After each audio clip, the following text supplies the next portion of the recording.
Hi, Saul. Morning, Hank.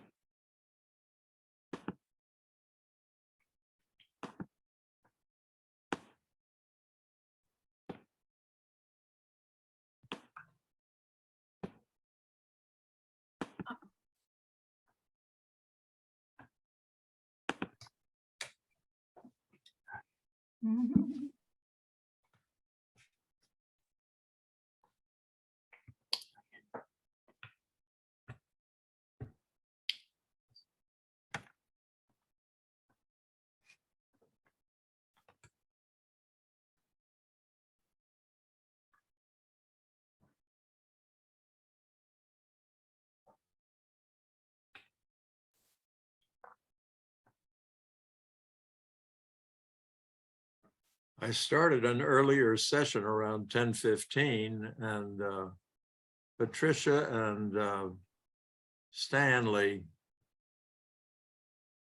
and Marty were all on there, but I got dumped, which sometimes means my version is not up to date. So I don't think it's that. okay, may not Yep. be. Yeah, I don't think Zoom cares about versions that much. But I stopped the earlier session and updated my version. That's good. My version is still 5.0 and it works. Yeah, I think it's more internet connectivity rather than version when you get dumped. I doubt that because I'm hardwired. Yeah, but I mean, it's not your end. It could be the service provider, anything on the internet, Zoom's end. It's a whole system. Any weak link in the chain could break. Could be your router. That's what they told me anyway. I think they were trying to sell you a new router. Anyway, we lost Stanley in the process. Well, he'll be back, I'm sure.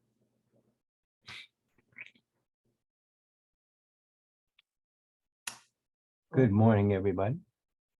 Morning, Will, Marty, Arlene, Dan, Pat, Good Morning. morning, everybody. and our presenter, And Ross. I'm glad to see Ross.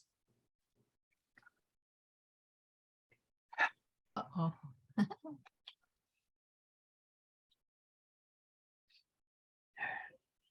I made the mistake of going to YouTube and looking for DNA and found more than I wanted to find. It is the most complicated thing I ever seen in my life. But, amazing. Hey, Stan, I'm back on. I've started the session again.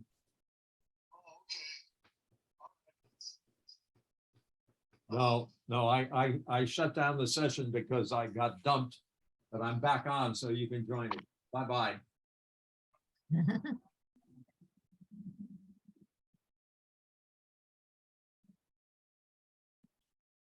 So Hank, if you want to make me a co-host, you're welcome to do so.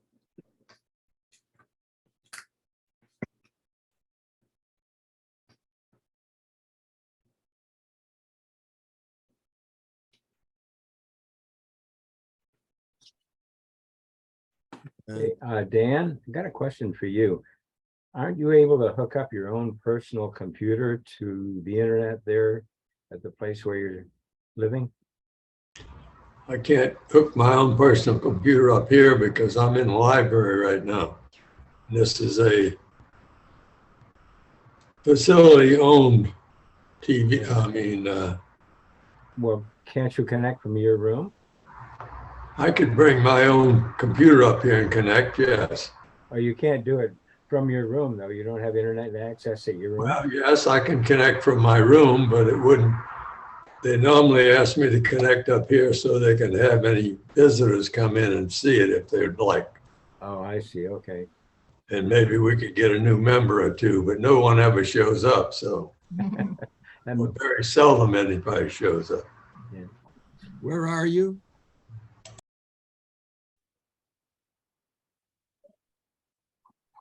Someone asked where you are, Dan. I'm in a library at Brookdale Senior Living. On Claremont Mesa? Yes, Claremont Mesa Boulevard. That's where you get all the background noise from Claremont Mesa Boulevard. I tried to How mute. how many residents do you have there? There's 100 to 105, something like that, they claim. I don't know. There's probably 80 to 90 people living here. Didn't know it was that large. Do you, Dan, do you have any kind of a newsletter that comes out to all the residents telling people what's going on? Yes, we do. Have you ever gone to the editor of that newsletter and suggest that they put a notice on there about our meetings? Well, they have a daily posting of the activities, and it's on a daily posting every Saturday, and very seldom once someone will show up here, but doesn't seem to be any interest. But it is on the Saturday daily newsletter that it happened. That is correct. It's also on the monthly newsletter. Good for you, or whoever did it. But it doesn't get any results. Well, you know, as we mature, I think more and more seniors are considerate and don't need our help. At least they think they don't. I think everyone's switching over to phones nowadays, and we might do better if we talk more about telephones than computers. Well, I've got Mary Burns coming in here in a couple of weeks to do a session on Androids. And I sent you a copy of a email that I got from GoGo Grandparent, which is giving a presentation. I didn't know if you got it or not. I don't think so. From whom? Excuse me? Who'd you say it was from? GoGo something? Was from me, but it's a forward from GoGo Grandparent.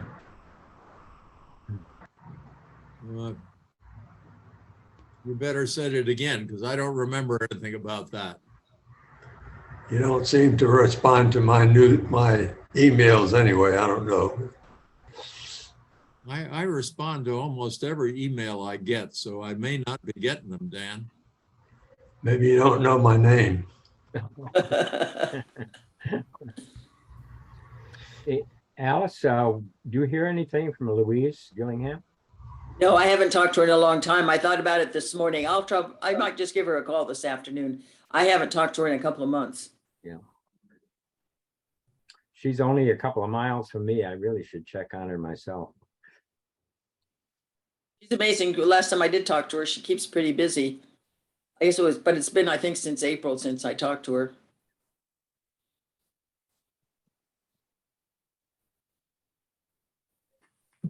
Marilyn Carr is now living up in Murrieta. I do know that.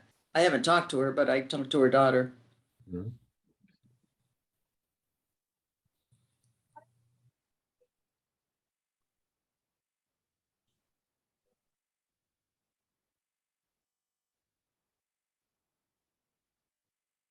Let's see.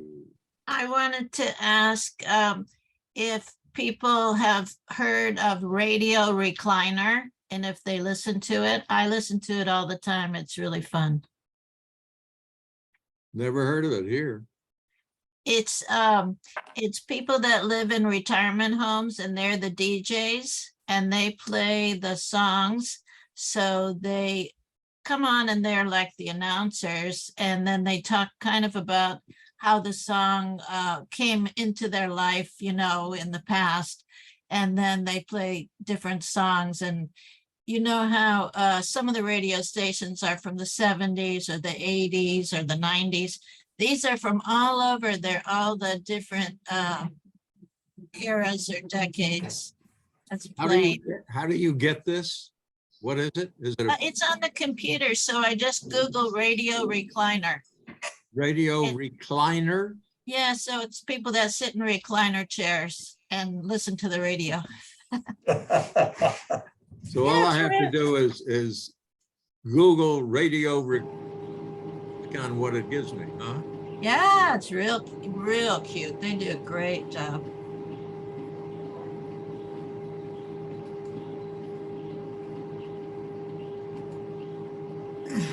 Marty, you've got some background noise going on. Oh, is that me? Yeah, I don't know if it's Marty. yeah, I think it. Yep, she just muted herself and it's gone.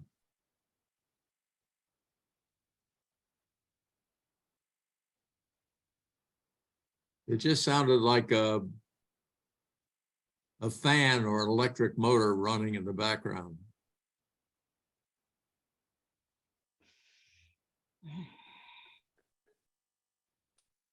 Well, it is 10:32 and we're up to 16 people. I'll be on here a little while longer before asking you to start, Ross. That Go-Go Granddaddy presentation is going to be on computer security. So I don't know if you recognize that or not. What? Was that you, Dan? Yes, Go-Go Granddaddy, the presentation is going to be on computer security. And it's going to be sometimes in a coming week. I don't remember the dates. I didn't print that out. I thought maybe you would like. Where does this happen? On a Zoom meeting. Whose Zoom meeting? Go Granddaddy. Grandparent, excuse me. Anyone that subscribes to Go Grandparent probably got that email. I don't subscribe to them, but I did for a month so I could get some transportation. And I quit the subscription, but I still get the emails. So I would be happy to publicize this to my list of umpteen if you would successfully send me an email. I will try again. Good. When you try, ask me to acknowledge. Okay. And if I don't, you'll know it didn't go.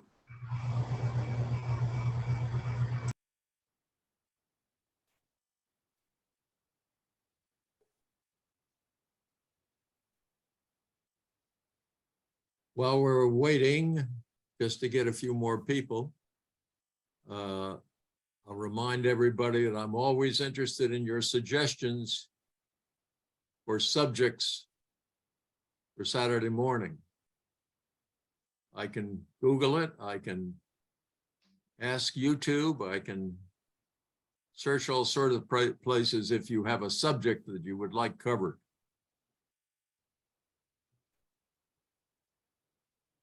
I see someone named Marion. I'm sorry, Marion, I don't know your last name.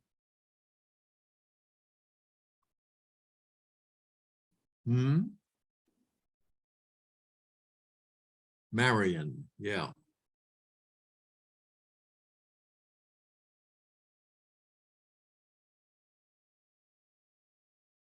I'm asking Marion to unmute herself and tell us who she is. Hi, I'm Marian Eckmiller. I am a member. Your last name again, Marion? Eckmiller, E-C-K Miller. Okay, good. Glad to have you aboard. Pardon? Glad to have you with us. Thank you.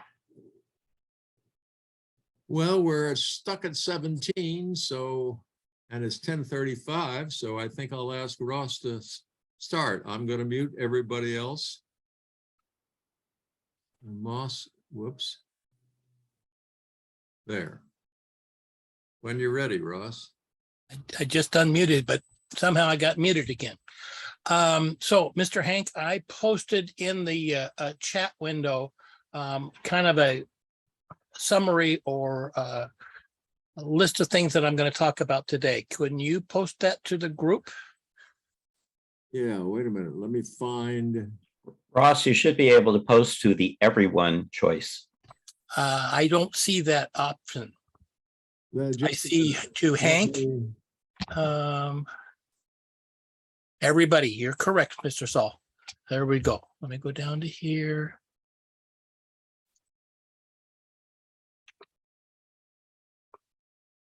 And there we go. It's posted.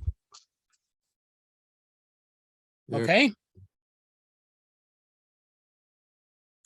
All right. So I'm going to talk about antivirus and backup today. Good, better, best in the categories, and Mac and PC as the differences that are there, primarily with PCs.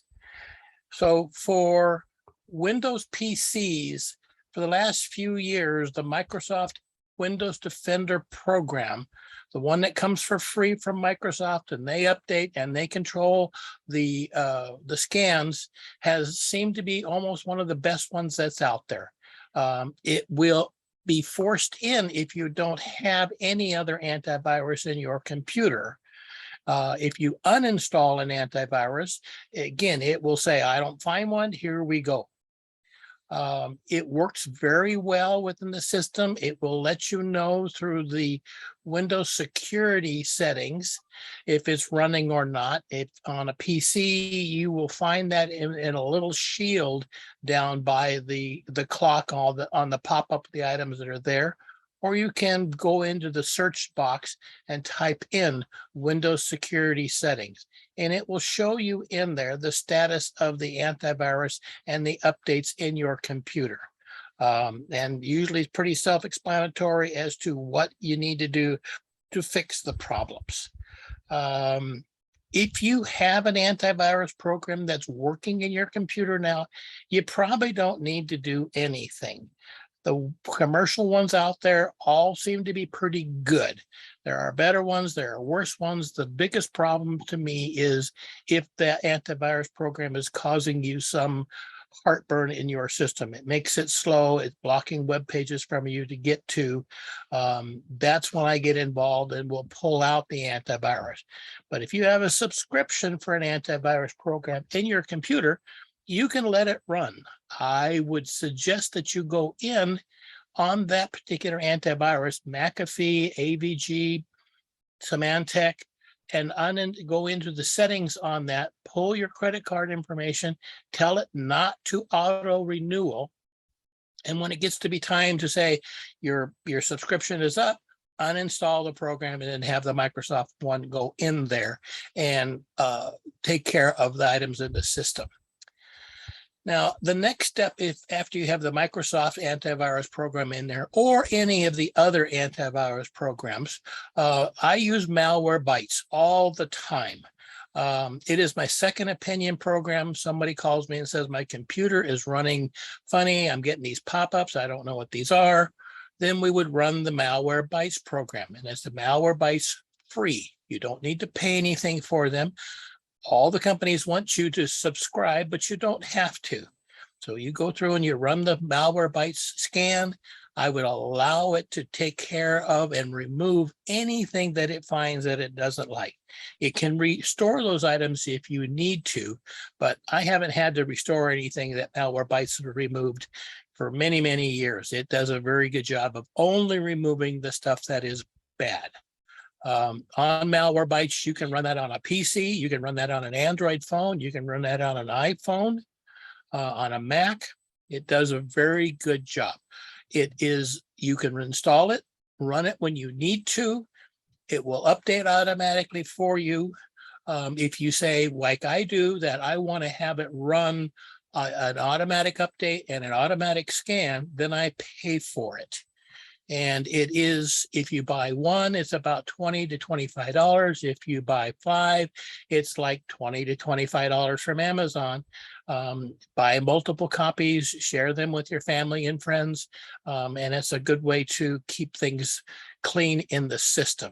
Again, Malwarebytes will work along with whatever antivirus program that you have in your system. You can run it on a Mac by itself if you wanted to. The best for me is I use a program called Cylance for antivirus. You can buy 10 licenses for $50 per year. So again, that's kind of pricey for one, but if you can share it with somebody else, then the price goes down quite a bit. It works a little differently where it actually has a known good list and then suspects everything else. It does not slow your system down. It does not have to run automatic scans. The updates to the program are very, very rare because it's running an algorithm on that application and seeing what's wrong. I've used it now for 3 years. It works very well as an antivirus program. And it's Cylance. If you go up to LA at the 405 and the 5, the Irvine Spectrum, there's a big building in there that says now BlackBerry. BlackBerry owns them, but it's the Cylance big building there, the one that's on the other side, the north side of the Irvine Spectrum. So when you go into your car, the first thing you already have is insurance on the car and the people who are in there. Next thing you do is you put your seatbelt on. My analogy is that the insurance that you have on your car is like your backup program. If something happens, here's a way to get your information back. Your seatbelt, whose analogy is your antivirus program. You need to have that. But again, it's more important to me that you have a good backup of your information. If you have a good backup, your completely system can go away, but we can get all your information back. Depending on how much information you need to have, and if you're, say, you're running it for a business, or if you have a manuscript or something, there's different ways to do a backup. The easiest way for a lot of the people that I work with is I just have them email themselves whatever documents, photographs that they want to make sure they have a copy of. And then that stays in the email program and can be recovered anywhere they access their email. If in a PC, I recommend the Carbonite program. It does cost about $100 a year, but it automatically backs up everything in your computer. If it has a problem, it emails you and says, we've got a problem. There's tech support available from them. It does a very good job. There's a number of programs that are out there that do the same thing, but Carbonite has worked well for me for backups and also for recovery as needed. If you're in a Mac, you can use iCloud, and I think that's a very, very good service. It comes 5 gigabytes for free. If you need to go to 50, it's $1 a month. If you need to go to 200 gigabytes, it's $2 a month.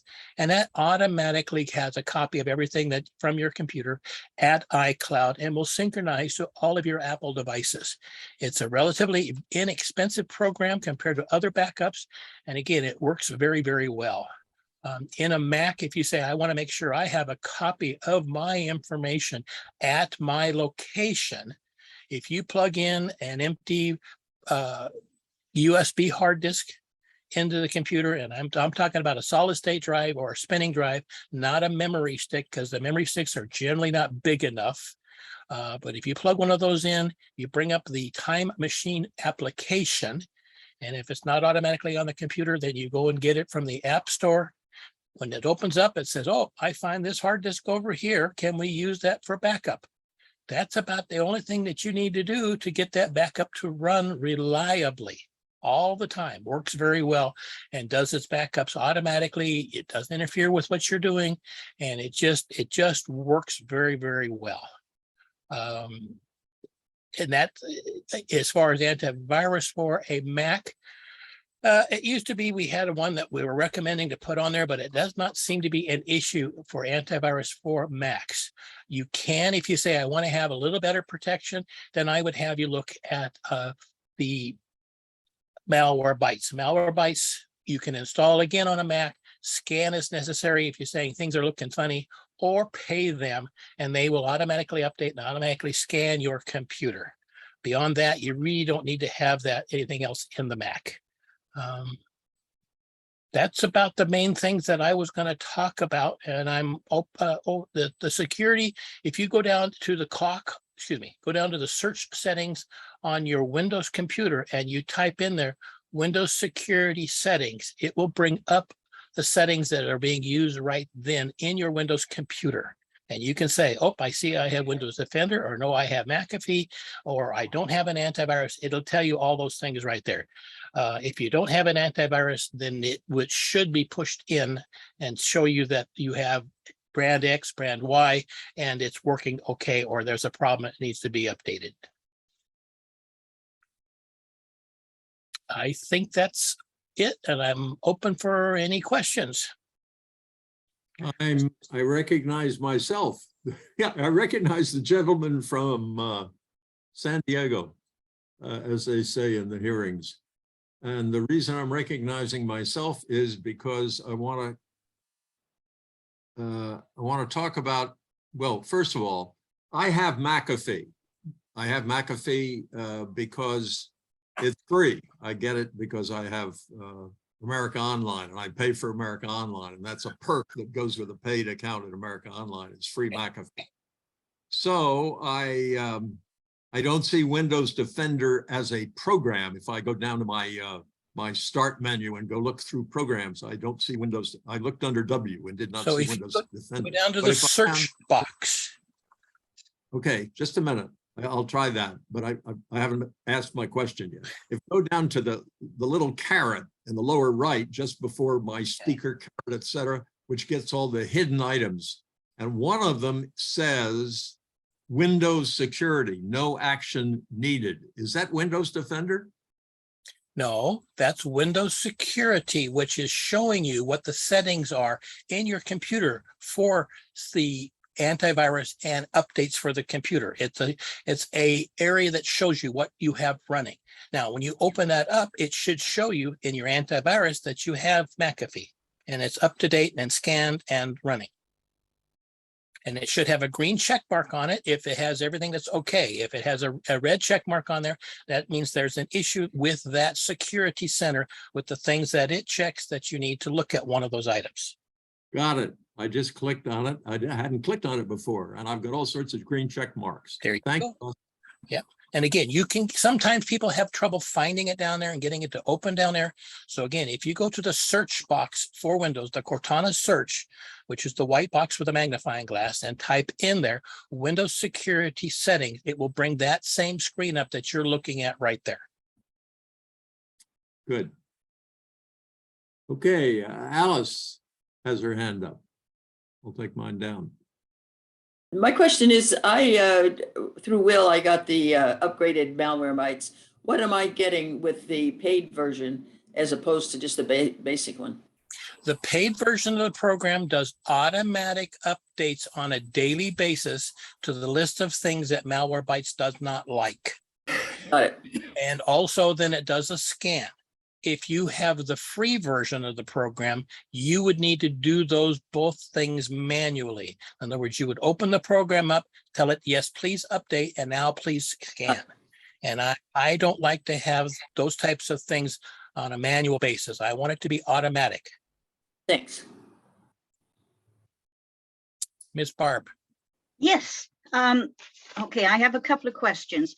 If I save things from my computer to the cloud, can I access them on other computers? What cloud service are you using? I'm not using any right now, so I'm looking to see if I change computers, what is the best way for me to transfer information from my existing computer to the replacement? So the Windows, Carbonite will do a backup of all of your data files from your computer to the internet cloud. When Okay. you go to a new computer, you sign in on there, and one of the options is it will ask you if you want to install or transfer your Carbonite account from computer X to computer Y, and then it will move all those data files from one computer to the other. Now, all of your programs and settings, there is another program I use that's called PC Mover. It's from LapLink, it's a company, and that you can have an old computer plugged into your network at home. You have a new computer that you plug into your network at home. You install PC Mover, and it will then move everything from one computer to the other directly through your network. You don't have to have a cloud-based anything to do that with. And that's what I would do for all the programs and everything that move across from one to the other. Is there a fee for that, or is it a? Yes. There is, okay. It's between $25 and $50, depending on Okay. what the deal is at the time. But it's, Okay. to me, it's my go-to program when somebody says, I got a new computer and I got a bunch of old stuff, including programs that I want to move from one computer to the other. So if you have Word on one computer, it will move Word to the other computer. Okay. Okay. Also, I have a backup system called Passport that I plug in. Yeah. Okay. If I move that over to a new computer, will that pick up stuff that I saved there? So Passport is a brand of a Seagate drive. So Right. that's just a physical location that you put information on. There needs to be a program that pushes information from your computer to that drive. Now, if Okay. it's still running the same thing that we installed a number of years ago on there, Yeah. then that's the Toto Backup. And you need to open up the Toto Backup program on your computer, and it should say, yep, I'm back. I see your computer, I see your backup drive, and all the backups are up to date. Okay. If they're not, then we need to do that, is to get the backups up to date. And the Toto Backup, I really like for local computers. The problem that I have with Toto Backup is that it only keeps a copy of that information on your computer, does not move it outside. So if something happens at your location, somebody walks in, picks everything up and walks away, you don't have any backup. Yeah. If you have a cloud-based backup like Carbonite or with iCloud, then that information is physically somewhere else. Okay. Thank you, Ross. Mr. Will. You need to unmute, Will. I have a Passport drive as an external drive. It logs in as drive C, and I do my backups to that. So what is this Toto Backup? Is that how is that spelled, Ross? The backup program that I spoke of is called Toto, Todo. Okay. There was another backup program that you used to promote, US something. Oh, yeah, Ease US Toto Backup. Yeah, easy US. Do you not recommend that anymore? Okay, so please listen, sir. The parent company is Ease US. The product itself is Todo. So it's the same thing. Oh, okay. Thank you. Didn't know that.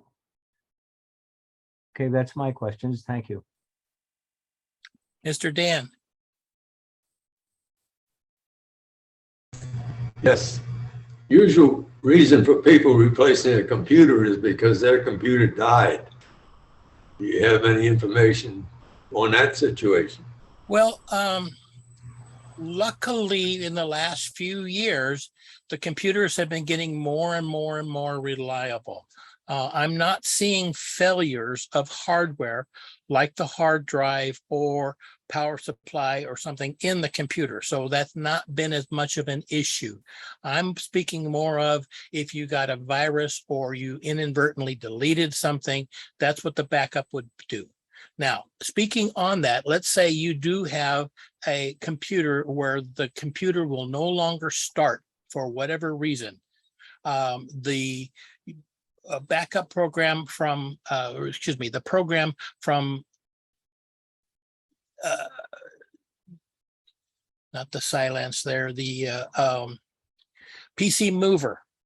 The PC Mover Pro program, which is what you would buy, has a provision in there that will allow you to take the hard disk out of a computer, put it into a box, make it a USB drive, and then it will then read the information off of that old drive and transfer your data and programs and license numbers, everything from that drive into the new computer. And that does work, and it works very well. But it just, you have to disassemble the computer, remove the hard drive, plug it into a box that you buy from, say, Amazon, and it takes that hard disk and then makes it a USB drive. And if the hard drive has died, we're in trouble. But most of the time it does not die. The computer around it will die, but the hard drive itself is usually workable.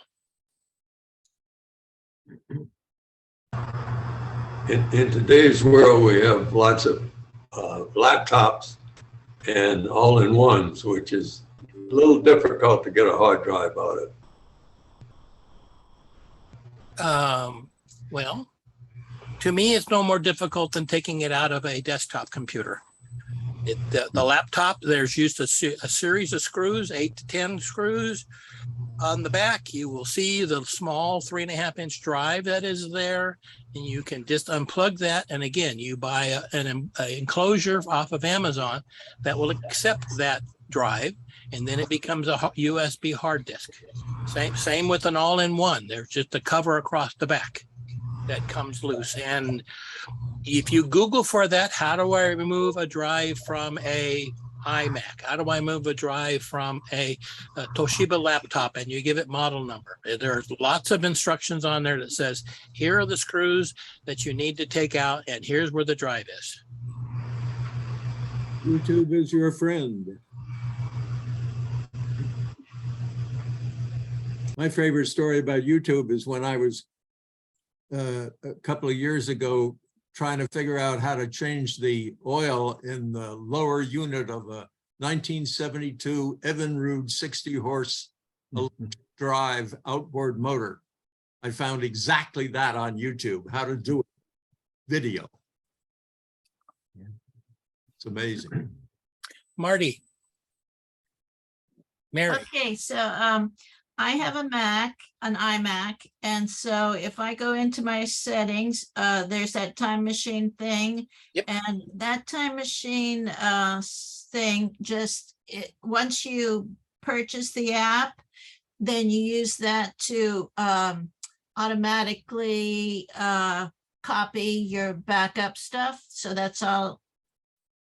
So there is no purchase. It's an Apple program. There is no purchase of it. If it's not on your computer, you need to download it from the App Store. And sometimes I find it and sometimes I don't in the computer to begin with. Okay.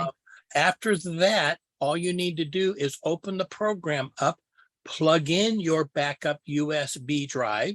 And then it will say, oh, I find this drive. Can I use that? I see. So I'd have to get something like that. I have the iCloud. We have we pay the 99 cents a month. Yep.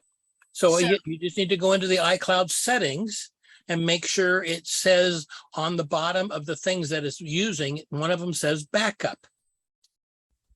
And then, because it should automatically do that. If it's a question in there, you can call and talk to Apple and say, I need to make sure that iCloud is backing up my data. And they will help you. Apple will help you for free as long as you're able to verify that that device belongs to you. In other words, you can get the serial number that's on there. And you had registered that at the beginning for that, and they will help you fix whatever's wrong with it or answer any of the software questions for that. Okay, and then that was going to be my other question, because I bought Apple Care in October when I installed it, so I could go to the Apple Care and help. They could check everything, right? Yes, Apple Care, and that will then, if something goes wrong with the computer during the period of time that you paid for the Apple Care, they will fix it. That's an extended warranty.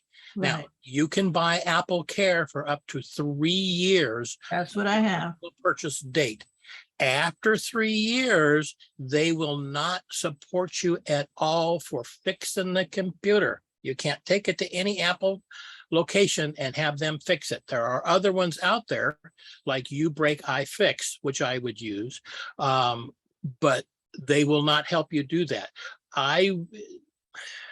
Apple Care to me is more, you're spending more money. I would rather keep that money in my pocket to say I'm going to buy a new computer if something like that happens. The Apple, as far as getting software support, again, it doesn't matter how old or new your computer is. If you call them up, Apple will help you fix that device software. Great. Okay, thank you. Ross, some time ago, you discussed a backup system where you attach a hard drive to your modem or the router. And Okay. is that an NAS system or something? Okay, so that's called a NAS or a network appliance. What it is, it's a hard disk in a box, but instead of having just a USB connector on the back, it has a network connection.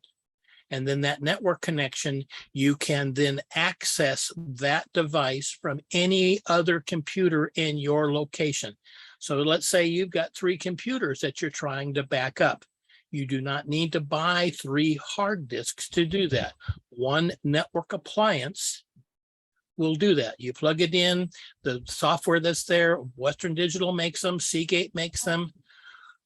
You'll have a location that you can go in and talk to that drive, make folders up. There's always a public folder, and that's generally the easiest, just to put it into the public folder, because then it's always available. You can make, if you have some security issues that you want to make sure, say you're in a business and you want to say, I want to have this backup over here, but I don't want anybody else to see it, then you can make an account that says, I'm going to make a folder here and I want nobody else to have access to it. But again, the network appliance, they're $100 to $200 for the drive, depending on how much space is in them. And then it becomes a shared device, just like as if you had a network printer. You plug it into the network, you find it across the network, and you can use it. And it then will save everything you do on your computer in real time? Okay, so it is a destination. So it's not, it's kind of like you were plugging in a USB hard disk. Once you plug that USB hard disk in, you still need to have a program that's going to capture the information from your local computer at a scheduled time and then push it to the network appliance. It's just a receptacle. You need to have a program in your computer to do that. Now, there is the Microsoft backup built into your computer. That has left me too many times not being able to recover information. That's why I use the free Total Backup program. And the free Total Backup program can be used to back up the information from your computer to that network appliance. And will that do it in real time, or do you need to? What do you mean real time? Well, if you change a document, does it then save that change of the document, or do you need to go in physically and tell it to back it up? Okay, so there's various types of backup that you can configure. In general, I do a scheduled backup that says every night at 1 a.m. it does a backup. And then you can say only back up the files that changed. That's an incremental backup. Mhm. And then after so many weeks or days, you say, now do a full backup. You can say do a continuous backup that says when that file gets written, gets changed, and is settled, now do the backup automatically. And those are options that you have in the Total Backup. And you can go down and say, here are the options for Total Backup of the type of backups that you have, and you choose, after you research it, the one that you want to do. The default is a scheduled backup, like at 1 o'clock in the morning. Leave your computer running all the time. Just log out or lock the computer, and the backup program will do it automatically. Can the scammers get to that NAS drive? Sure, But they have to then, first of all, get into your computer and find that you have a network appliance and then browse to that. You don't have a derived letter assigned to it. It is a, it has another way that you have to get to it. So the utilities, the viruses that are there have to be able to say, okay, yep, now I know that I need to go to my cloud, I need to go to public folder, and I need to go to will, which is a folder that I've made in there. And for it to do that through a virus is kind of difficult because it has to go through all those combinations. But if you say, I'm really concerned about doing that and I want to make sure that everything is safe, then sure, you can on your NAS make a folder called Will's Backup and then protect that under a user account. And that's an email or a username and password. You can give Toto that username and password. So it has to go across the network, unlock that folder and say, now let me put my information in there. And then when I'm done, I'll lock that back again. I have not seen that happen as far as people taking over a computer. The scammers go over there and say they're going to run a program that's going to lock all the data files in your computer. I've not seen them go across to a NAS device.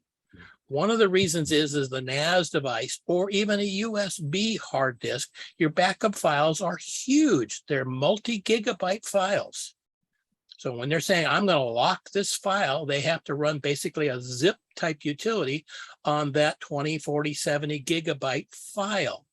Takes a long time to do that. So they generally ignore backup files. Now, is that a safety feature that you can ignore? It depends on your information and how much time and effort you want to have to make sure that that file is encrypted and put away and made sure that no one can get access to it. Can the scammers get to the cloud? Sure. Okay. Can they break into a website? Sure. Can somebody steal your car from your front yard? Sure. But if you put your car as such into a private garage and you have security system and chain link fence and dogs, all the multiple levels, it makes it harder for them to do that. And that's what we're talking about with a backup. If you have a backup, then you're safer because you have a backup. If you put a backup that has a password on it, that's even safer. If it's encrypted, that's even safer. If it's on a NAS, that's even safer. Okay, thanks, Ross. Miss Alice. I get emails all the time from Ease US. Is there other products that they're trying to sell me? Sure. They have about 100 different products. And there- so far, I have liked the products that I use from them. They have some password. They have some programs that will help you find your license numbers. They will help you find if you've erased or a drive has been corrupted, that it will help unformat and find those files that is there.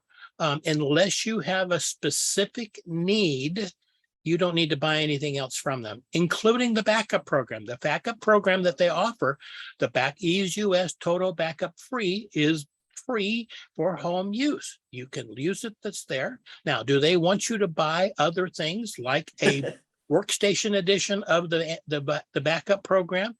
Does it have additional features? Yes. Do you need to have those? No. Yeah, I that's would what I wanted. almost, go into there and tell them you want to unsubscribe from that, and they won't send you any more.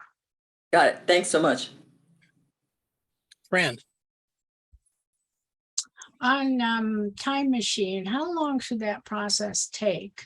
Because I got LACRE, LACRE, and I put it in and the light starts beeping, and yes, it's doing its all thing, but I never know when it's done. So the answer is never, because you're always changing files on the computer. And as Will asked about, is it a continuous or real-time backup program? Time Machine is. It is not a scheduled backup.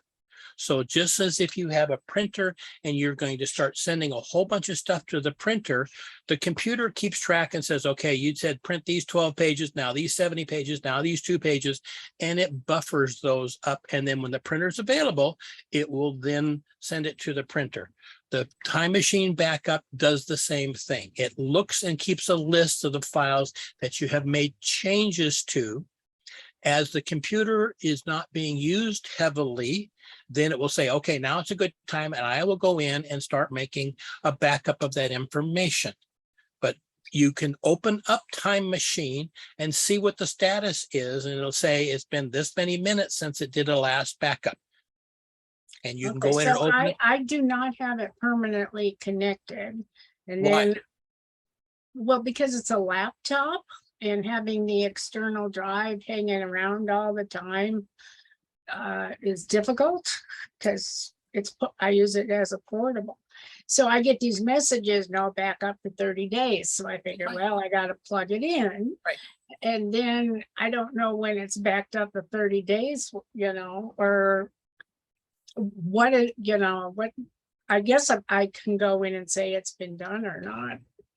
Okay, so I would recommend you have a mouse that you plug in along with a power cord? No, I don't have a mouse. I just use the Okay, you have a power cord. trackpad. I got a power cord when it needs to be powered, yes. Well, so it depends on But a how. lot of times I use it like in the field without any attachments. It's on the Okay. go. Well, if you use iCloud, then it will automatically back up to iCloud whenever it's available, wherever you are. Okay. Yeah, I like the idea of having my own hard drive though. So, You can do both. okay.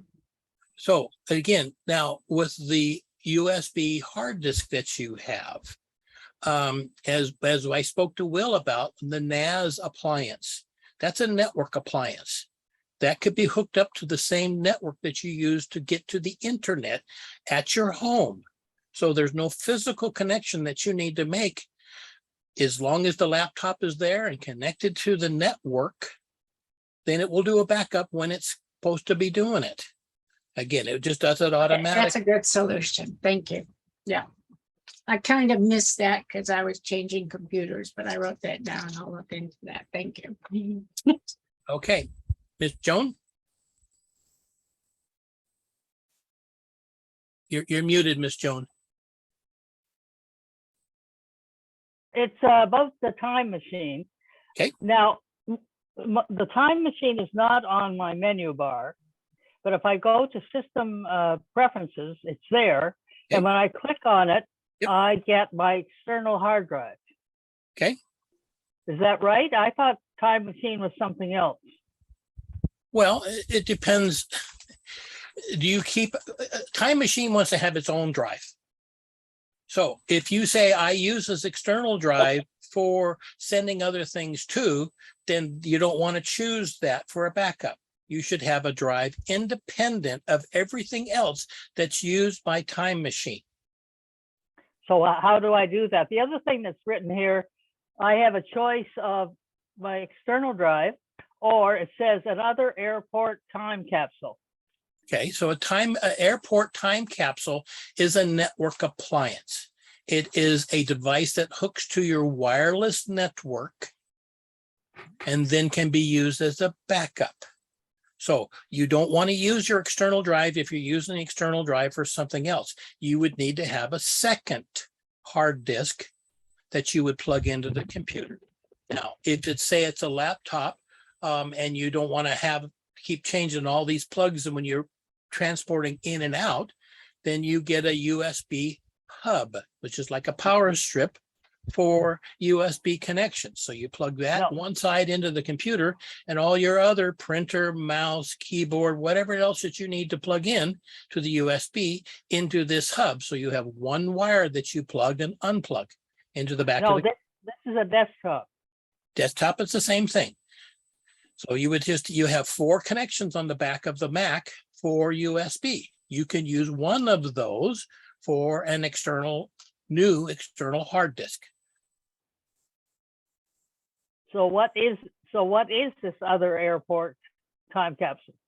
That is another device that you could purchase from Apple. Oh, That is a network appliance that then would hook to your network. So it doesn't have to physically connect to your computer, but it's now a hard disk location that Time Machine can get to. And if you have, especially if you have more than one computer that you're trying to back up, a device like an airport would work well. okay. Thank you very much, Russ. Okay. Miss Barb. You're cut. You're See, okay, sorry about that. Okay, my question is, when you do a complete backup, is it automatically erasing previous backups, or do they stay forever? depends on your configuration. So if we speak of the Toto backup, the EaseUS Toto backup, you can tell it how many days you want to keep the old backups, and forever is one of those options. The issue becomes, if you're keeping all the old backups, is how big is your backup drive? Eventually, you're going to run out of space. So Right. saying that you keep things 30 days is about really the max you really need to keep a backup. Beyond that, it becomes no longer useful as long as because the Toto will have 2 full backups in that period of time and a number of incrementals depending on how it's set up. And that's generally how I would set it up, is again, to back up everything on the computer on an ongoing basis, incremental, so that on Tuesday, it backs up all the changes that were there from Monday. And then every 2 weeks, it does a full backup. And then again, starts over on the incremental. And most of your drives will have enough capacity to keep that much of information on the drive. If you have say a 2 terabyte hard drive, then you can do that. If you buy something like a 5 terabyte hard disk, and let's say you only have 100 gigabytes worth of data, then more likely you could say, yep, keep all those backups forever. It's not really useful. We want to go back to the most recent full backup to get your information back. But if you say, I want to go back, I know I erased something 2 years ago, then you would need to have that. Now, speaking on that, if you say, I want to be able to go backwards in time, if you use a program like Carbonite, it keeps versions of files and will have, I believe, 3 versions of the file whenever you made those changes. So, and again, you make one original file 2 years ago, you make a change to it a year ago.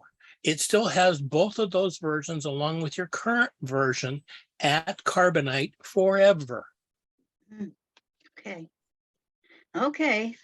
Thank you, Ross. Miss Patricia. Yeah, hi, Ross. I've got a number of questions, but just to clarify, I've got the Mac with the iCloud, and I believe the Time Machine is all set up. So now the Time Machine, the iCloud, it just saves your data. It doesn't save your programs, and your operating system is entirely not there either. Well, yeah, the backups generally will not have the operating system because Apple requires that when you are going to push information back from those devices, from the iCloud to your computer, that you already have a working operating system. So let's say if you've got a new computer and you plug in your Time Machine backup, as soon as you start to go in and set up the new computer, it will ask you saying, do you have a Time Machine backup? And you say yes, and you plug it in, and then it restores, and it should restore the applications and the data files to that drive. Same with iCloud. It will say you have an iCloud backup, and you say yes, and it will pull that back. Now, what you should do once you say, I'm pretty sure I've checked and my backups are working, that you call and talk to Apple and say, I want to make sure, please, that I have a good backup of all of my information at Time Machine and at iCloud. And they can step through with you to make sure those backups are working. I haven't mentioned that, but it's kind of important that whatever backup procedure you use, that you need to test it. It's kind of like going and getting copies of keys made to your front door, and you take those keys and you say, okay, I'm putting them over here, but you never tested them. You need to test those to make sure that those work. So every few months, every 6 months or so, you should go into your backup programs and recover, say, a picture or a data file. If you can go get that one data file and you put it, say, on your desktop, and you can open it up and look at it, then you have a very good chance that you've got a good backup working. If it doesn't, then you need to go back and investigate and say, I need to clear this backup, start over again, find out why my backup isn't working. You don't want to have something happen 3 years from now and find out that you didn't include, say, a new external hard disk that you put in your computer, and that didn't get added to the backup procedure. Oh, well, that was my next question was, so iCloud and Time Machine are separate things that we should check on. So Okay. iCloud, as the name cloud means, is it doing a backup of the information from your computer to Apple's cloud service. There's nothing local other than your original copy of that information. Now, if you say, I want to have a copy of all my information local on my own hard disk, which is a good thing, then the Time Machine program will do that. Oh, okay. Okay. The second part of that, I always overdo things. So years ago, I bought from Costco, I bought one of those Seagate things. I don't know how many terabytes is on this thing. Yep. But so are you saying that I should somehow hook this up? I just have it just plugged in. So, but I'm supposed to somehow hook it up with the iCloud too? No. iCloud is all cloud, has nothing to do with anything physically local in your computer other than the local copy of your information. Time Machine doesn't do anything in the cloud. It all does it within your home. So if you go into Time Machine and then you plug in the Seagate drive, Time Machine should say, oh, I find this drive over here. Can I use that drive for a backup? Now, it will want to take over that entire drive. And it'll say, I'm going to format this and make this a Time Machine backup drive.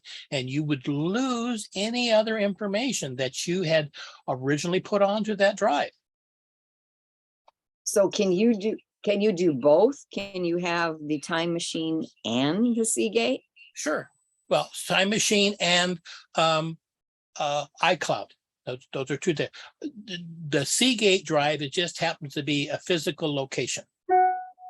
Right. Well, I was always thinking that, you know, how you have to evacuate and all this kind of stuff. So I was thinking I could just unplug and take the, proper procedure, unplug and take the Seagate drive with me. That you can do, yes. Okay.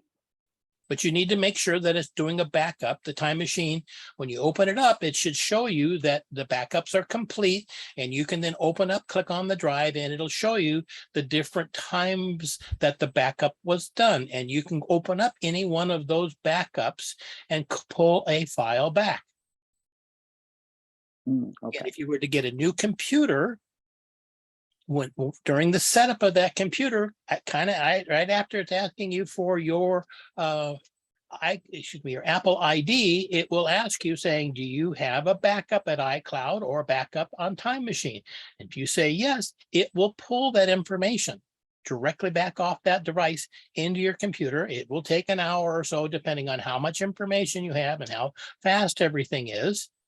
And then when it gets done, you'll have everything the way it was from the last backup, which again, from iCloud and from Time Machine should be minutes difference as far as when the things went down. It should have a constant backup and have all that information available to you. Okay. Maybe the last question, but maybe not, because you keep telling me things and generates more questions. But now all these backups are incremental, right? I don't need the backup from, back in 2017 and on. So the backups to iCloud and the Time Machine are incremental, or do I set that up somehow? Because I don't remember setting this up, although I got it in 2017, maybe I did. So you would need to go in and look at your drive and then go back to the beginning of when it shows the backups. So if it shows you backups back to 2017, say in Time Machine, then yes, you have incremental backups back to 2017. Now, if it runs out of space, I think it will tell you that it needs to then erase some of the old incrementals then to be able to continue on Time Machine. iCloud, I don't know how many incrementals it has. But again, it's dependent upon how much space you have purchased from Apple. So in other words, if you bought only the 5 gigabytes, it can't have much backup and incrementals that is there. If you have a terabyte backup that you have, or terabyte that you're paying for from Apple, then you've got a lot of space to work with at Apple. Okay. All right. So say you were you're going to, you're running out of space. I won't run out of space. I'm one of those people who pay $3 a month. So I've got plenty according to what I've got and the space that's there. But if you were to erase one of those old incrementals, yep, would they have been included in an update version somewhere? Nope. Or they're just Oh, gone. again, I think you're speaking of Time Machine. If you erase something off the Time Machine drive, it's gone. There is no other additional backup of that. And I don't know how incrementals work with iCloud. You need to talk to Apple about that. I have not had somebody. Now, the reason you want to have the incrementals and going back, say, to 2017 is saying, I used to have a file with this name, or I had a version of this file back in 2017. That you could go back in those incrementals and pull that version back of that if you have that incremental to go back there. And you could be able to do that easier probably on the Time Machine than you can go back with iCloud. That's rare that anybody asks me to do that. They always want, yesterday my computer worked fine, today it doesn't. Let's get everything back the way it was yesterday. Versus saying I need to have this file off of my desktop, this version from Tuesday, 3 o'clock, June 5th. Okay. All right. Okay. And then the last question has to do with the spelling. I saw how to do silence. You have that in your chat. Right. But you were mentioning PODO. Is that like PODO or something like that? Or No, I spelled that for Will, and it's Tom as in T is in Tom, O is in Oscar, T is in Tom, O is in Oscar. oh, okay, Toto. Okay, got it. Like And in how about Canada. that EU's thing? Is that was part of it? How did that work? Okay, so that's EAUSE, E's US. That's the parent company that writes the programs, and Toto Backup is one of them. Again, they have 100 different programs. I've probably bought 10 or 12 different ones from them. But the Toto Backup Free is for PCs. Well, that was my next question. So there's none for the Macs. They don't offer a backup program for Mac. You have Time Machine and you have iCloud, and those should do everything that you want. Okay. Thank you, Ross. Mr. Will.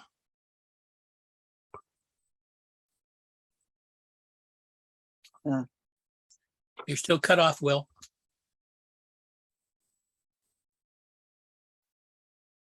If I delete a file on my computer, I understand there's a way I might be able to recover it if it hasn't been overwritten.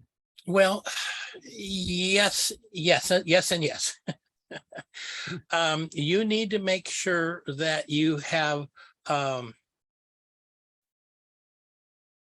the Windows has a program where it will keep copies of information that you have made changes to your computer. That's called a snapshot. Let's see here, Windows and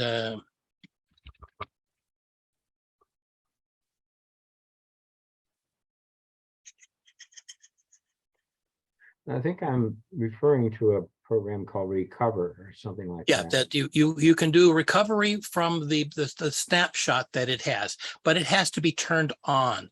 Microsoft has decided that they don't like that program for some reason and turn it off. Oh, so you have to physically turn that on. Hmm. So I would go back in and say, I want to create a snapshot, and it'll say, yep, you can do one right now. And then it will show you that you want to then turn that back on again. Now, what that's good for is I did an update and things are not working right. So then you can go back and put your computer back in time to where it was before, but you have to make sure that that's turned on. You can then also just right click on the folder. If you've deleted the file, you can right click on a folder and it will give you the option to recover that information, that folder. And you can go in and recover that information to that location. That's from the snapshot. There are also utilities, say from Ease US, that you can go back in and have it search for deleted files. Because all it really does when Windows deletes a file is it just pulls the label off of the folder that says, here's where the pieces of this file are. And then Unless it's been overwritten, right? Yeah. As long as it hasn't been overwritten, but so again, it will go back in and say, okay, you need sector 23, sector 149, sector 318, and put those all back together. And so you'll get the file. Sometimes depending on how long ago, you might get half of say a Word document back, or the rest of it that's there. But it only overwrites from when you fill up your hard drive. Then it goes back to the beginning and says, okay, here are the file sectors that I can use again. Here's the oldest one that you since the last time you did it. So the chances are that that information will still be there. If it's 2 years ago, all bets are off. But if it's relatively recently, then you should be able to get that back with a utility that will recover deleted files. I hate to have you rely on that. It's much better if you rely on a backup than if you try to go back in and recover deleted files. All right. This snapshot you talk about, do I have to run that program or? Called System Restore. So if you go down to the bottom, so if you go to the search box and you type in there, create a restore point. Okay, I remember that now. Okay. But that does that happen automatically or do you have to do it manually? Seemed to me it would do it automatically every week or something like that. It's not, it's when you make a change to the file. So that as you're speaking of in real time, that's what it's doing. It's saying, okay, I see that you're making a change. I will then make a new file instead of overwriting the old one. You can, excuse me, sir. Yeah. So let's say System restore though. So the System Restore utility makes a backup of data files and program files. Oh. So when it senses that a change is being made, it will do, say, if you're doing a system update, it will do a complete system restore point. And you can say, I don't like update number 27 from what I just got from Windows. But let me go back in time and take everything back out, and it'll put you back the computer the way it was before you installed that system update.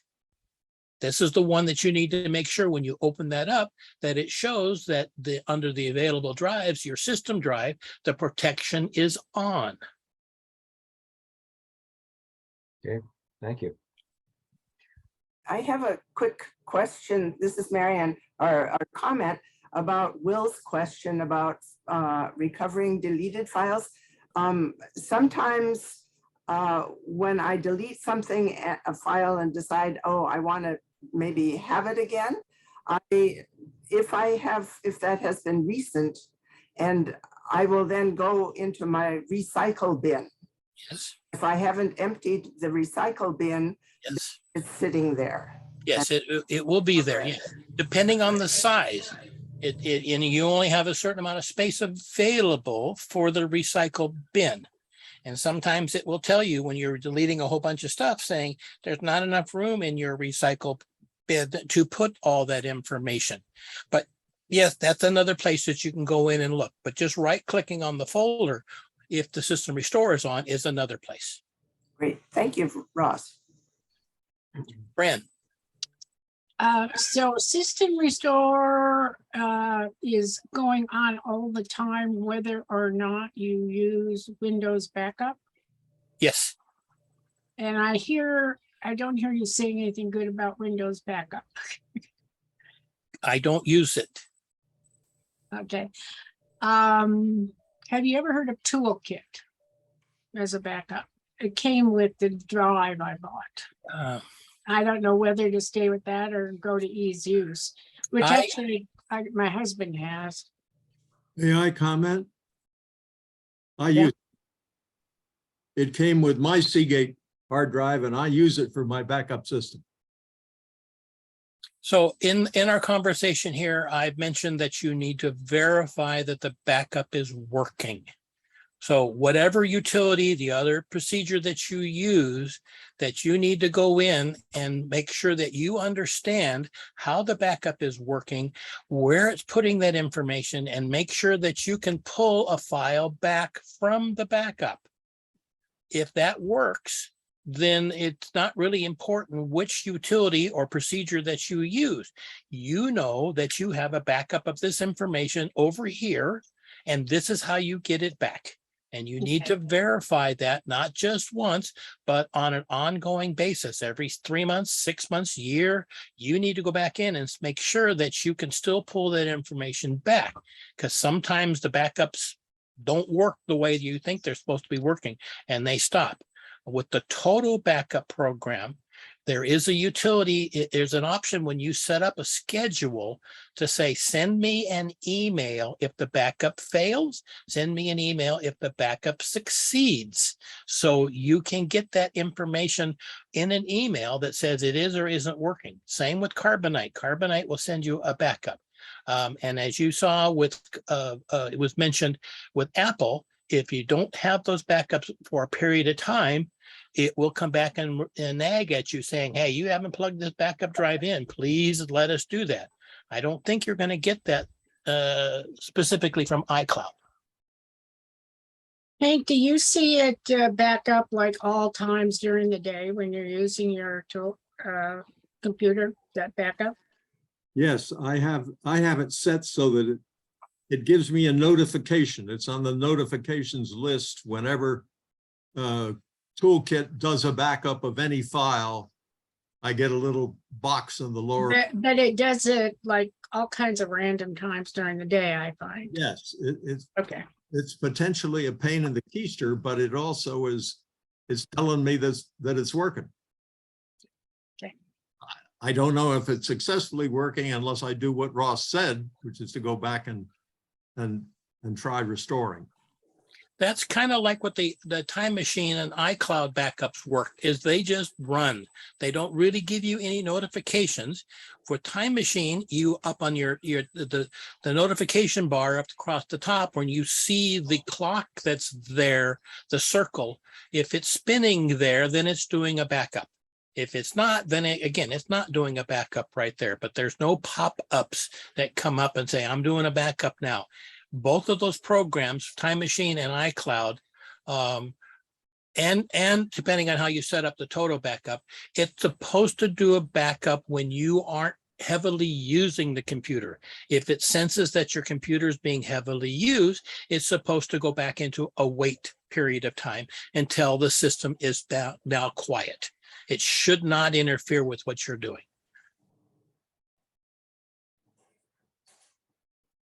Mr. Will, Yeah, talking about system restore, is it automatic or can you set it up to be automatic, or do you have to physically go in and do a system restore? Set a system restore, not restore it. okay, so you want to create a restore point is what Yes, you're yes. speaking of. You can go in there and say, I'm going to do a lot of work right now. I want to make sure, let me create a system restore point. And you can say, before I install Windows Update, before I install whatever it is you want to make a change, and it will create a restore point for you. It should automatically do that system restore point for you without you having to let it know that you're going to make changes to the system. And again, so if you made a change to a file, it should have a backup copy of that individual file through that system restore. And you can see that it does system restore if you go in and look at it, it does that usually like at 7 a.m. in the morning. How do I get the system restore? So you need to go down to by the clock or by your search, type in there, create system restore. Okay, thank you. Miss Marty. If you go out of town, I always like to turn off my computer, but then the backup people, send a lot of messages, something's wrong with your computer. So do you guys leave your machines on? 24/7, 365. I'm serious. Okay. I get a call saying, well, last night I used my computer and it worked just fine. And I turned it off. This morning it doesn't work. So my question always is why did you turn it off? Well, I thought I was supposed to. I'm saving electricity. I'm been told, leave it on. All the systems have power save modes. Yeah. So it is sitting in the background using very little power. Okay. You move the mouse or touch the keyboard, it pops right back up to where you were working. And what about them when on. those SDG&E people say they're going to turn off our power for 6 hours or something? Yeah, you can turn them off then. But again, I understand they're going to pull the plug that's on there. But I have more problems with people who turn their computers off than the ones who leave them on all the time. Oh, okay. For whatever reasons. Ms. Fran. Always can count on me. So that goes contrary to previous advice that computers, I'm not worried about the electricity or anything, the pay, but they say you should shut it down because it needs to reboot or update. No, I understand what you're saying. So at the end of the day, what I tell the people that work in offices, instead of logging out, tell the computer to restart. Then when you tell the computer to restart, what it does is it closes all of the programs that are running in your computer, including freeing up the memory that the programs were supposed to give back to the memory pool. So one of the first things I think you'll remember that we always tell people when they say, I'm having problem, why? Have you restarted your computer? No, restart it. Oh, now it works. Well, you told me in the past, a restart may not be enough. You have to do a complete shutdown because there's some stuff that doesn't necessarily work. That's true. That's true. So if that doesn't work, power the system off, power it right back up again. I'm not saying leave it off for any longer than it takes for the lights to turn out. Okay, so then my next question is all the talk about hackers and people watching me on my camera in my house and listening in if you leave it on 24/7. Any truth, any thoughts? So they can get, if they can get into it when it's at 3 o'clock in the morning, they can get into it at 3 o'clock in the afternoon. They don't care what time it is. Yeah. So I wouldn't worry about that part. If it's a camera, then there's a lens that you should have to be able to put over a Post-it note, anything that will cover up the camera light that's there. Do you Again, think that's a legitimate problem that people are really looking at us through there have been Yes. problems, but that's more in the area where there are monitoring of systems. So I have about 800 computers that I can remote into. If on those computers, if I have access, then I can turn the camera on in the same way. So that's more of, again, if you have a remote access for a business computer. For home, if you have a slide, usually on the laptop, there's a slide that's there that will cover up. Usually those cause me more problems when the people say, my camera's not working. And I tell them they have to go up there and open the slide up. And they said, well, I didn't close it. I'm going, well, open it and it works now. But it is a possibility, but it's not. If your computer is relatively protected, then you shouldn't have a problem. Can your computer be compromised if you get a piece of malware in there that allows somebody then to access your computer? Yes, that can be a problem, but I don't really think it has anything to do whether you left it on or turned it off. Thank you. Mr. Hank. I'd like to share my screen and have you explain what I'm not seeing, Ross. Okay. This has to do with system restore. I hope that I can do this. Let me see if it works. Yeah, that's kind of hard. Beg have- Go ahead. Okay. I have on my taskbar control panel.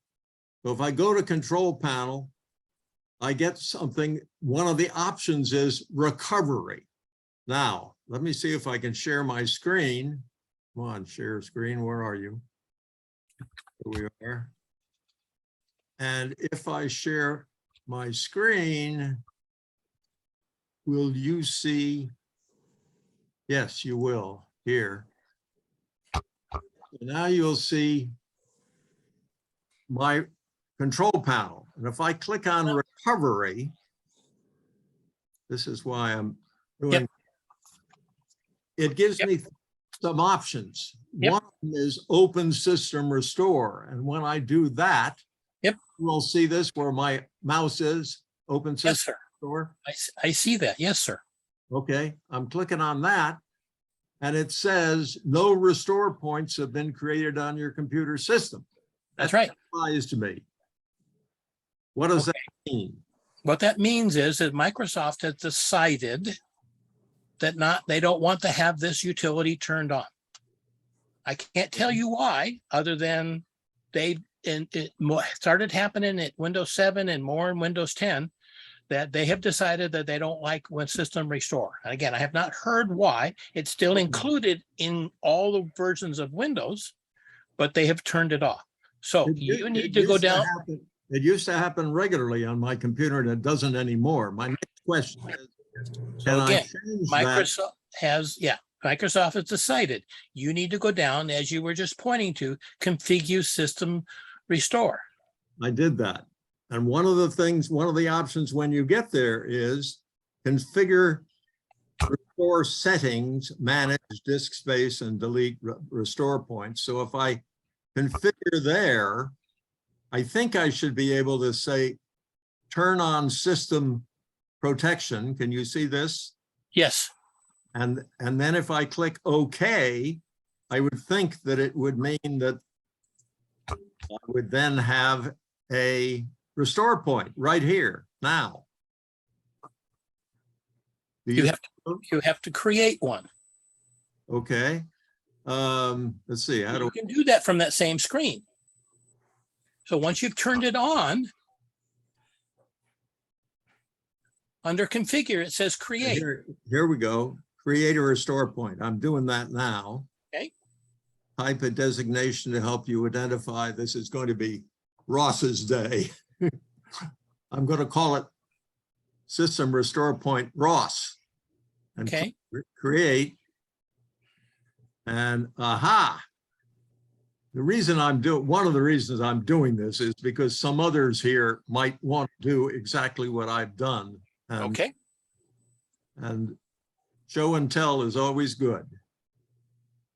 Well, it may be that it's going to take too long. But So this is when we talk about protection, and I talked about the car in the garage with an alarm system and dogs and chain link fence and lights, and it's a different layer. System restore is one of those layers that can help protect you. Antivirus program will help protect you. Creation of a backup somewhere else will protect you. It gives you options on when to get that, how to get that information back. And depending on how much that information is important to you as to how much time and effort you spend on these different ways to do a restore. okay, I finished creating that restore point. I now have gone back to the place where it says open system restore. And now I get, when I do that, it shows that there is a restore point and I could restore back to this one that I just created, which would be cool because it's only 10 seconds ago. That's right. So you can, then once it's there, it will show you the most recent restore point created.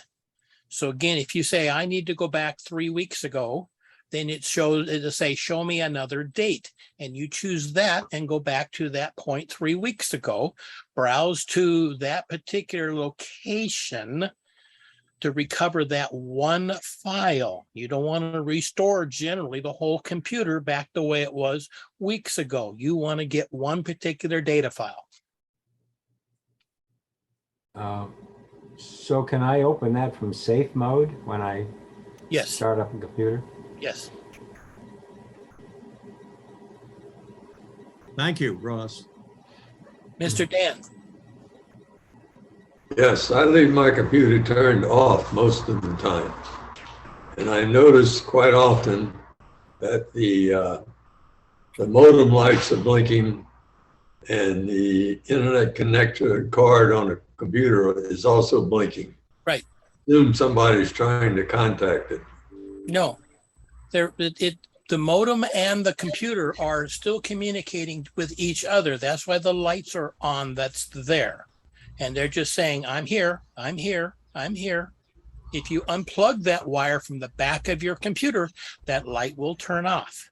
That's not somebody trying to break in on your computer. Okay, thank you.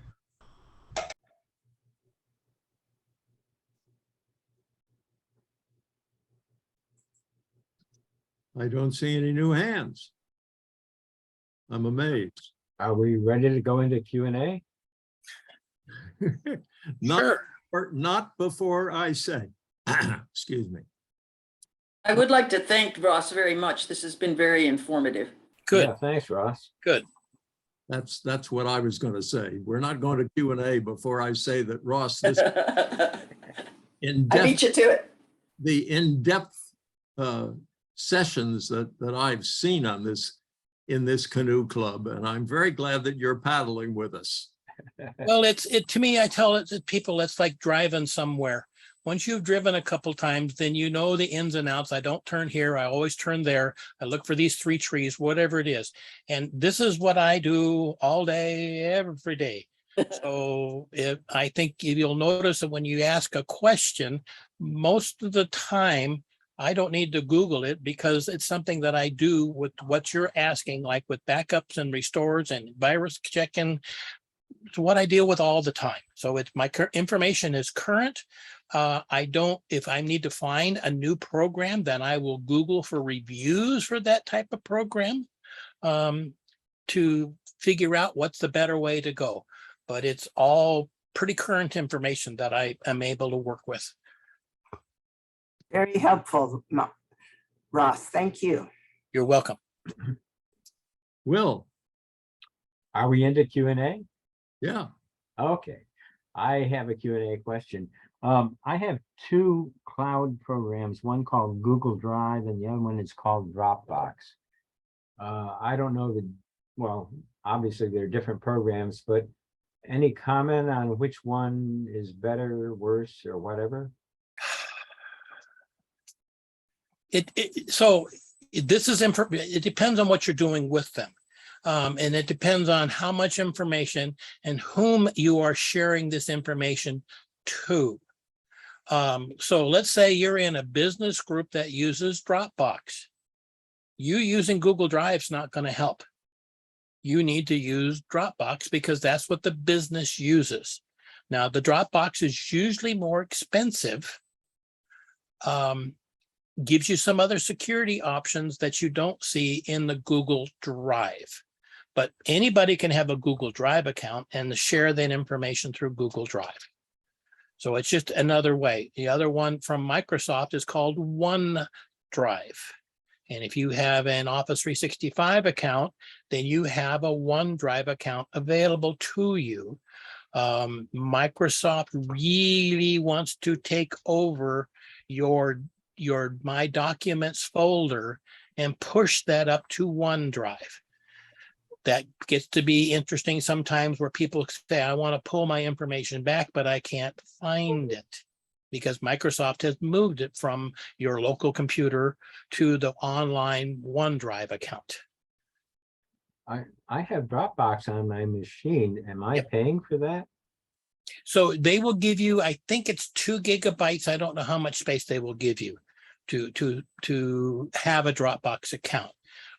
You don't have to have the program running on your computer. You can always go to Dropbox.com, kind of like going to Gmail and getting your Dropbox information that way. You can add and remove items from Dropbox, and you can do the same thing with Google Drive. But yeah, if you want to go beyond that amount of space, and it will complain to you if you say, I'm going to use more space than what they offer to you, they're going to say, you can't until you pay us money. How much space do I get with Google Drive? I think that goes off of your 15 gigabytes. 15 gigs? Yeah, that's pretty But good. that's for everything. But That's you for can your have email more and than everything one- else. You can have more than one Google Drive. Yeah, each email address gets a Google Drive? Yeah. I believe. You know, the one thing that I am concerned about almost on a daily basis is my Outlook data file, the PST file. And that's the one I would like to probably keep up in Google Drive in a cloud somewhere in case something happens. So you can do that, but you need to back it up. So in Outlook, if you click on where it says File, and then you say Open and Export, and then you can say Import/Export. And in there, it gives you the option to export to a file. And the second option down, Export to a file, gives you that option to create a backup file of all of your data, your PST, your Outlook data. It's going to create a file, and it says a CSV, which is something you would need to open up, say, in Excel, or to a data file called a .pst. Then it will take whatever format you have in your Outlook, take that information that's there, and push it to a PST file. From there, you would need to make sure that it gets synchronized to what other backup system that you have. Now, let's say you use Gmail. If you go to gmail.com and you sign in there, you will see what email that you have a copy of at Gmail. If everything is there, which it generally should be, you don't need a backup copy of it. You have a copy on your computer in your Outlook file, and you have a copy at Gmail. So there's 2 copies that is there. You say, I really want to make sure, then you go through this procedure. It does that, and we'll make a backup copy of that.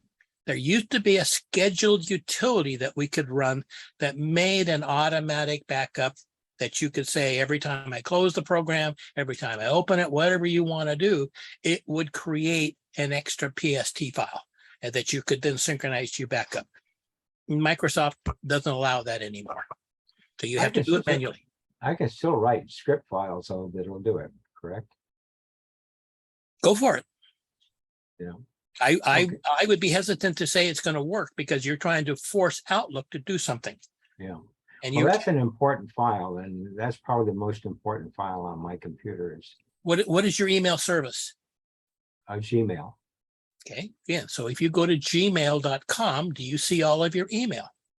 Yes, So then there's a copy of it there. of my PST file. Your email. Now, I'm concerned about the PST file, Okay, what's in a PST file, sir? all my Outlook data. Okay, if you see that at Gmail, which I think you do, you have your calendar, you have your contacts, you're seeing that all when you go to gmail.com, then you have a copy of it at Gmail. You can go through in this procedure here and manually create a PST file that you can back up however you choose. My Gmail is not connected to Outlook.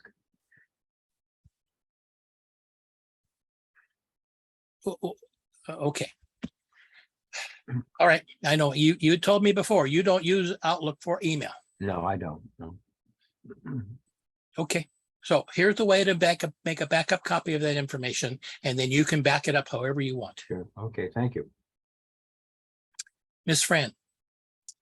The problem you were talking about OneDrive and taking your files and can't finding them, that's absolutely what I have a problem with. And I'd love if somebody would do a presentation on that someday about loading up and loading down. What I wanted to happen was to have it on my computer and in the cloud. And I'm having trouble with that happening. But the reason I wanted to do Q&A is I'm having another problem with my Outlook on my main PC where I click on it to open it. And it looks like it's busy and then nothing happens. And I can't find it, or I go to mail something, a file, and it's connected to Outlook, and it used to come up just fine. And I have tried turning it off and back on again, and that didn't work. Is that something? Yeah. So familiar, or- yeah, Outlook runs, as Will talked about, to a data file. Depending on how you have your email configured, it's either a PST or a .ost file. That's the data format of that data file where all your email is in it. The problem is that sometimes those become corrupt, depending on how big it is, how long it's been open, how much you've added, how much you've removed. It's a data file and they become corrupt. What you need to do is what I usually do is to close Outlook, make sure everything is turned off with Outlook. And if you don't know how to bring up your task manager to make sure that Outlook is turned off, just No, restart. I know how to do that. Okay, so you restart your computer or close it out. Then you go down and you need to find where your OST file is. Quite often it is, or PST, it's in the My Documents folder under Outlook files. If it's there, then you find your OST/PST file. You right click and rename it. Okay. And then once you rename it, it opens up you open up Outlook again, and it usually will just pop right up. Now it needs to bring down a new copy of all of that information. And it goes then back to your email service and brings a new copy of that down. And depending on your internet performance and how much information you have, it can take anywhere from 30 minutes to 2 days, depending on how much that is. It will bring down the most recent information first, and then it will backfill all the sent items and all the rest of those things. You can't use Outlook until it's done synchronizing. And it shows you that on the lower right, that it's doing a synchronization. What if somebody is using Outlook in another location, the same Outlook, then they're using, well, do they depends. all have to do that? Or is it just on my computer that it's corrupted, or will it be corrupted for everyone? No, it's the local copy is what you have corrupted. Okay. Now, what you can do again on your local computer while it's synchronizing is you have to go through the web interface for that account. You go to gmail.com, you do your hotmail.com, however it is your email provider gives you access to the email that way. And you can run then you look at your new emails and send new emails at that with no problem, because again, you're working directly at the server. The Outlook is a program that synchronizes to the information that's at the server. So again, once that is done synchronizing, then you will have the same interface. I'll give it a try. Thank you. Mr. Hank? I'd like to answer Will's question from one person's point of view, and I'll show you why. I'd like to demonstrate this. The question of which is better, a Dropbox or Drive. Let me share my screen for a minute. Go to a new Google tab. When I get to a new Google tab, just a minute, I need to get rid of some of these things that are in the way. I come to what I call the tic-tac-toe box and go to Drive. And I trust that you can see this, that this is my Google Drive. Yes, we can see it. Okay, these haven't quite come up yet, but here they are. They're downloads that I do every Friday. This is my personal Google Drive, but if I go up here to my picture and the Google account and click on that, it shows that there is another Google Drive available to me. Well, it's scgsd1@gmail.com. And if I click on that, it shows the Google Drive that I have set up for the Seniors Computer Group. And that's where all the stuff that's on our website gets its stuff from. Every time we have one of these meetings, I record it. And after the session, I take that recording and put it on YouTube. And the way I do that is through Google Drive. So my answer to which is better, Google Drive or Dropbox, is Google Drive is far better.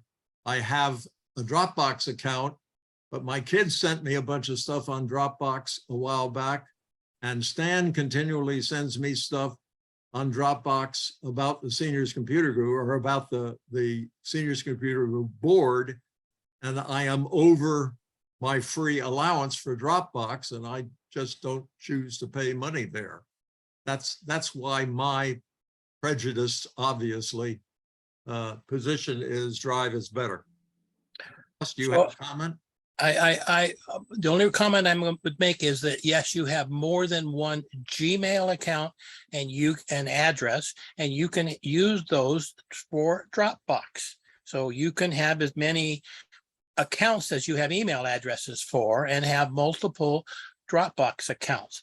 But as you said, this is how it's easier for me to have people send me information who are familiar with the Google Drive. That's to me is what's more important, not which one that you're going to use. If most of the people are easily to use for Google Drive, then use that and not have to pay for it. If you're using it for a business account and everybody else in your business is using Dropbox, then that's what you need to use. I certainly would. Ross, you said Dropbox. Is Dropbox a Google? No, Dropbox and Google Drive are two different companies completely. Okay. They have a I similar was- service with the Google Drive, but you I could thought- say if I have 5 Gmail accounts, I can create a new Dropbox account for each one of those Gmail email addresses. I thought you meant a Google Drive for each one. So you start with a Gmail account. With a Gmail account, you then can have a Google, you'll automatically get a Google Drive account. Yes. You can still take that email address, go to Dropbox, sign up for a free 2 gigabytes Dropbox account. Okay. But you can also have a Google Drive account for every email address. For every Gmail account. Yes, for every Gmail account. That's great because you get 15 gigs, right? For each Gmail account. That's great. But that's for everything. So if you have 9 gigabytes worth of email, then you only have 6 gigabytes free to be used for the Google Drive. Okay. All right, any other Q&A questions? If not, we're at over the noon time. Turn it back to Hank. And I will simply say, Hasta la vista, baby. Aloha. Send me Next some. time. send me Goodbye. some See you next week. Have a good Have week. a good folks. one. Goodbye, all.